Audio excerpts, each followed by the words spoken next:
Hello everybody, this is Fernando for the latest Mysteries and Oddities video. I thought I would mix another one of these in here, mainly because this was an article that I read online about a year or two back that I decided to save.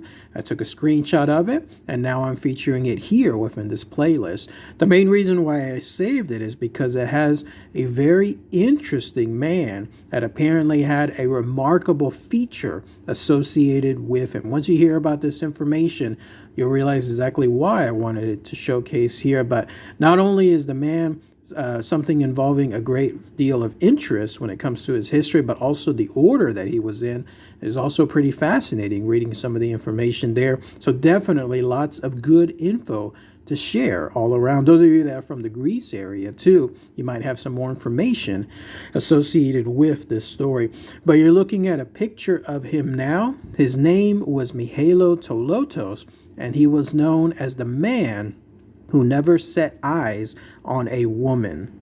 Catchy title, right? It definitely caught my attention when I was looking at the information of this article. So as you can see again, that's why I wanted to feature it here. So let's go ahead. Let's talk about all that information. I'll give my own thoughts and opinions on it as well. Let me know what you guys and gals think with regards to this man and that particular trait that was associated to him.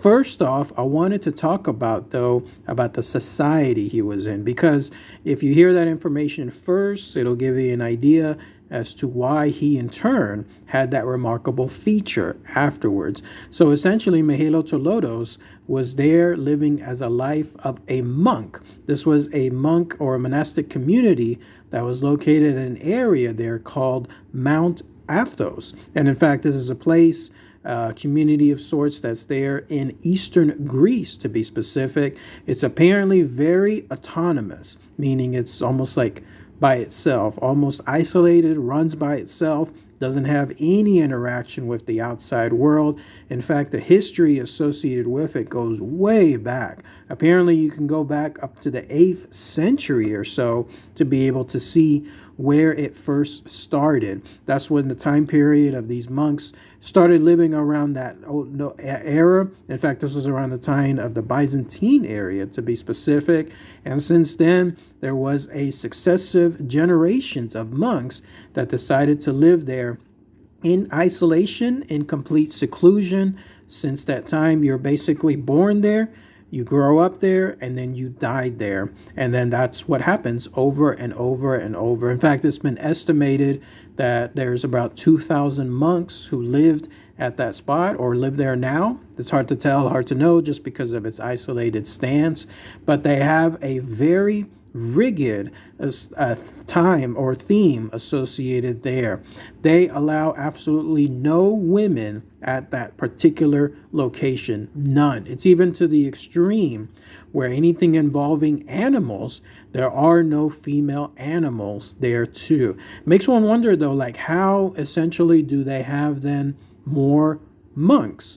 Like obviously if nobody is there that is anybody associated with female, then what happens afterward? Like how essentially does that population stay intact? Well, there could be a link to this with regards to Mihailo Tolotos himself. So his story goes that he was born somewhere either around 1855 or maybe even 1856, and he had a mother, but he only knew the mother for just a very short time period. In fact, it was only minutes, because she unfortunately ended up passing away during childbirth. And then when that happened, he was an orphan, and he was given to the monks of Athos to essentially grow up within that community. So that could give an idea as to how their population continuously stayed consistent. It could be that others in similar situations were there, or my theory is that people decided to leave the outside world, become monks, and then that's where essentially their population would grow from there. So if I missed something though on that, if somebody has more information as to how that community continues to have successive generations, let me know. Post it in the comments below. But yeah, one quick note too, again, about the community and the banning of women and the banning of animals associated with females. This was passed sometime around 1060. So you can imagine him being born around 1855, 1866. You would absolutely have him in place in that location at that time during this theme. So he would have been there and grown up as a child, all surrounded by men, and then he would have grown up as a young adult, a teen, growing up even more, again, all surrounded by monks and or men, and then growing up in that monk society. But yeah, he grew up in that community and stayed there throughout that entire period, and he never ever wandered outside of it. That's how seclusive that particular spot is. Once you're there, you stay there. It's very isolated. It's very self-serving too. Like, imagine that the food there that's grown is there just exclusively for the population. No doubt they have water figured out as well too. Everything that you would need to essentially live there, shielded from the external world, would allow him to essentially grow up there without ever setting eyes on a woman or even seeing anyone from a far distance or anything like that. What's noticeable too is that when he grew up around that time period, the outside world to him would have been a mystery, because he never would have even seen a car, would have never even seen an airplane, since there weren't any that were passing by that location. He would have never seen anything else, no movies, nothing else electronic, nothing else like that. It would again be associated with that community and its isolated stance. It's known as Mount Athos too, because it's considered a holy mountain. So they definitely took that particular, I guess, oath to the extreme to make sure that they could stay away from the outside world. And in his case, he would not be somebody that would ever see a woman. In fact, he ended up dying at that location in 1938 at the old age of 82 years old. Can you believe that? So there he was, essentially living in that spot his entire life.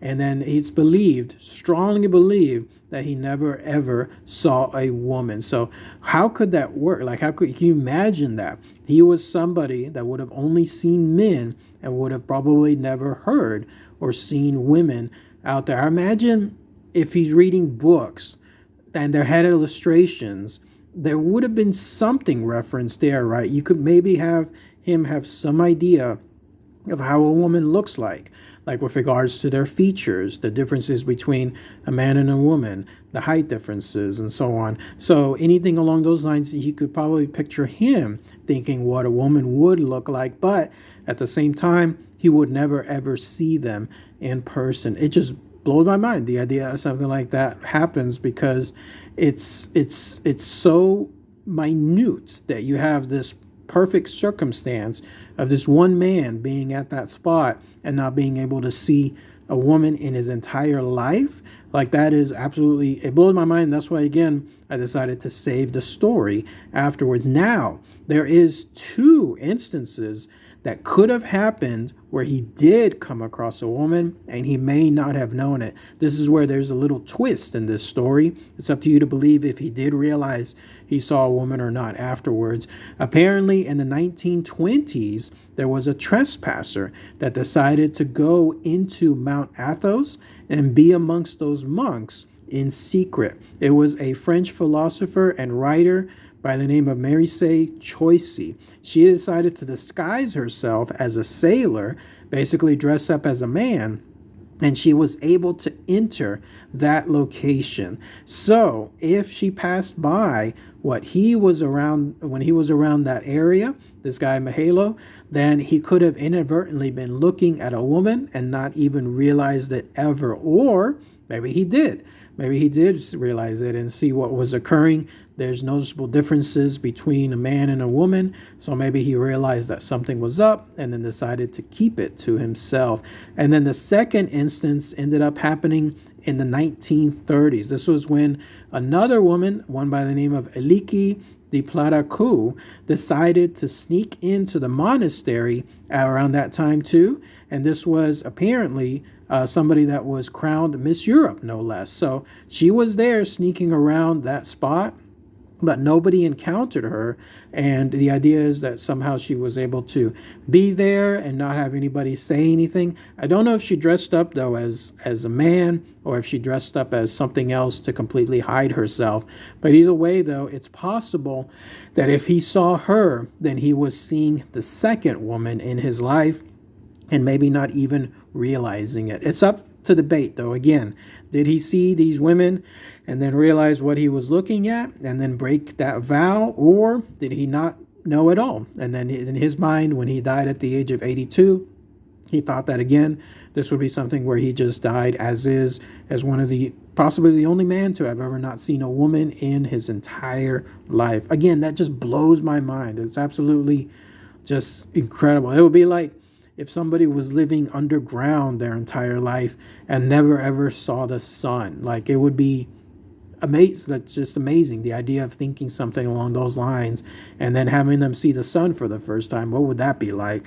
Same thing with this guy. Imagine him suddenly being in another place and then all of a sudden seeing women everywhere. Like, what would happen to him with regards to that? It would be like walking into an alien world almost. But let me know what you guys else think with regards to this strange and interesting and mysterious story. Definitely something that I was glad I was able to share here.